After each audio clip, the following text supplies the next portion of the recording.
Hi everybody, welcome back to another Stoneforge gaming video, and today we're going to be taking a look at a collection of RPG characters that I've recently painted up. Well, more or less I've painted up over the last probably year or so for myself as well as for other players in my group. And it's kind of an eclectic collection here. We have stuff going from all over the place. This, for instance, is the iconic cleric that is actually for the Legacy of Fire campaign that Reaper did for Pathfinder, and I actually painted this up for that campaign as my wife was actually playing this character. She was actually the I can't remember what the name of it was, the air something or other, some sort of special cleric-y genie sort of lady. But anyways, I painted this one up a little bit different than the standard way they paint her. I did a lot more reds with the sort of fire motif around the bottom of her clothing there, and I did some sort of dark, almost brass, it's brass / gold. It's kind of back and forth. This character is actually, like many of them, is actually for Rop and Othek, which was a campaign that we were all playing at the time, and we kind of were cycling through a bunch of different characters. But this particular character, I ended up playing through the Green Ronin. I believe it's called the Freeport modules. So this was actually a half-orc barbarian sort of sea pirate character that I was playing at the time, and I did a lot of stuff. One of the things I'm most proud of on this character is the skin tones, the very subtle highlights and things like that. It took a lot of layering, a lot of basically over time just kind of building up those colors slowly over time, but I think he actually turned out really, really well. This guy is for a very short-lived campaign that we were running, a sort of a northern-style campaign, almost like a Skyrim-esque thing, but with some different Fae sort of stuff. Perhaps like something along the lines of Arthur Macken's The Little People. There was a lot of Fae stuff going on. But anyways, this character was actually a druid who was almost like a northern caveman barbarian, or caveman sort of character that he had an affinity to like bears and stuff like that. So the way I actually did the ice spear there was actually some dry brushing and some gloss coats on it, so nothing too complex here. For this guy, this is actually a character that I never actually played, but I painted up a miniature for. It was just a miniature. I really like this miniature as like perhaps a dwarven paladin of some sort, or a dwarven cleric with the gold armor, or very high toned brass armor, something along those lines, and I just painted them up. And you can actually see here, this is one of the very important reasons why I no longer use spray primer or spray finish. Well, I do use finish matte, but the primer for sure, because you can actually see along the base there where the black was painted, there was actually some cracks there, and that was because of the primer that I had used at the time, and along with some other stuff, that was the reason why I swore off.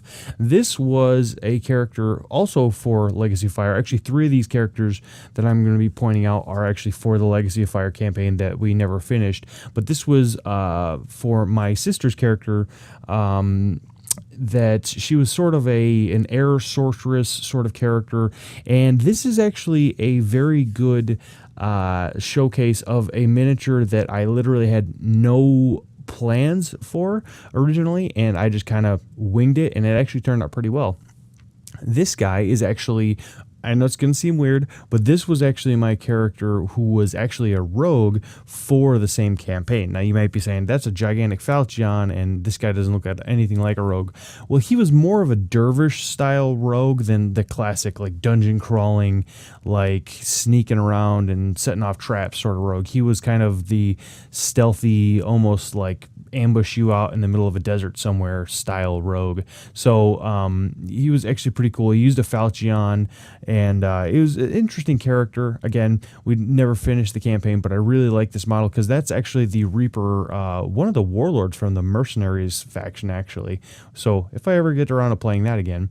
This, again, was another character for my wife, for the same campaign that the druidic sort of Northman, caveman sort of dude did was in, but I actually swapped out her base for another character.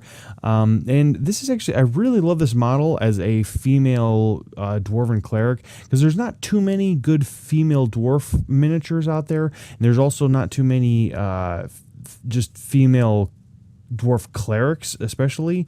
And I thought this one was really cool. It had some really interesting design choices that they went about. Now, this is a guy that I am not 100% happy with. I like him all right. He's an interesting character, and you can see that he actually came in the Reaper How to Paint box set or whatever, and I did his skin tones, and at the time they were pretty interesting, but as time's gone on, I find them a little too cartoony for my particular tastes, and so I decided that you know what, he's hit or miss. I'm not really a big fan of stripping models or anything like that, so I'll use him, but he's not the greatest showcase of what my skin tones can really turn out like. But he's an all right model.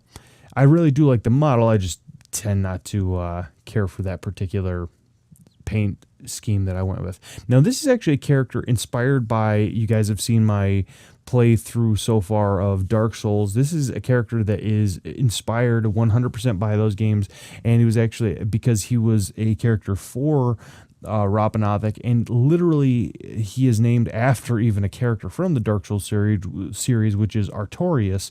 And I really just love this model. Now, you can see, if you're familiar with the Reaper miniature, he had like this weird pointy thing on the top of his head, this pointy metal like thing that I just chopped off, and then I just smoothed it all out and then painted him up normally so that he looks like an actual normal knight in full plate, with a little bit of actually a little bit of gloss tone on the top of his helmet there and his armor.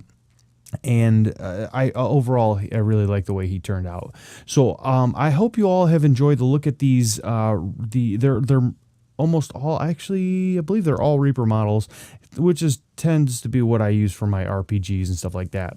But I hope you have all enjoyed this Stoneforge gaming video.